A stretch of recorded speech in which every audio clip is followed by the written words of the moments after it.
আসসালামু আলাইকুম ভিউয়ার্স, নাচপালা কিচেনে আপনাদের সবাইকে স্বাগত। আজকে চলে এসেছি ডালের রেসিপি নিয়ে, ডাল মাখা রেসিপি। তো রেসিপিটা অসাধারণ খেতে।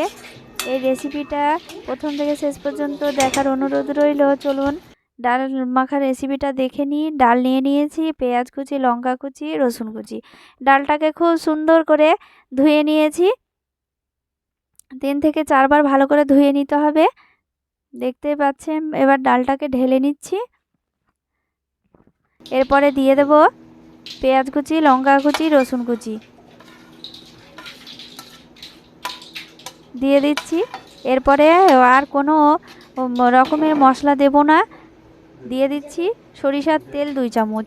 ব্যাস, এই রেসিপির উপকরণ এই 4টি। দেখতেই পাচ্ছেন খুব সুন্দর করে ডালটা মেখে নিচ্ছি।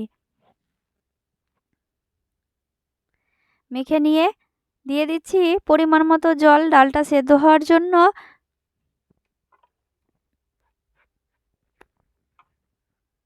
বিনা হলুদের এই এই রেসিপিতে হলুদ দিলে খেতে ভালো লাগবে না। তো দেখতেই পাচ্ছেন খুব ভালো করে নেড়ে নিলাম। পরিমাণ মতো জল দিয়ে দিলাম, দিয়ে ঢাকা দিয়ে দিচ্ছি সেদ্ধ হওয়ার জন্য। এবার 10 মিনিট পর ঢাকনা তুলে দেখে নিচ্ছি। দেখুন ডালটা অনেকটাই ফুলে গিয়েছে। ডালটাকে নেড়ে চেড়ে আবারও ঢাকা দিয়ে দেব। তো দেখতেই পাচ্ছেন এভাবে ঢাকা দিয়ে দিয়ে ডালটাকে সেদ্ধ করে নেব।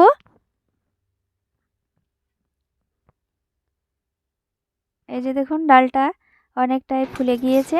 এই যে দেখুন ডালটাকে আমি ঢাকা দিয়ে দিয়ে এইভাবে সেদ্ধ করে নিয়েছি। দেখুন আবারও নেড়ে নিচ্ছি।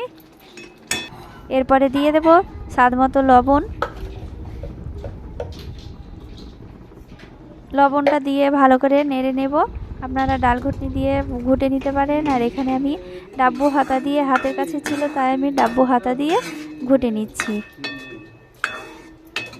এখানে আর কোনো রকমের মশলা দেওয়া যাবে না। তো দেখতেই পাচ্ছেন শেষের দিকে ডালটা তৈরি হয়ে গিয়েছে। দেখতেই পাচ্ছেন খুব সুন্দরভাবে গলে গিয়েছে। এবার নামিয়ে নেব। রেসিপিটা অসাধারণ খেতে। রেসিপিটা রুটি দিয়ে খেলে এভাবে নামিয়ে নিতে হবে, আর ভাত দিয়ে খেলে আর একটু জল দিয়ে নামিয়ে নিতে হবে। তো রেডি হয়ে গেল ডালের মাখা রেসিপি। তো রেসিপিটা ভালো লাগলে লাইক, কমেন্ট, শেয়ার করবেন। ধন্যবাদ।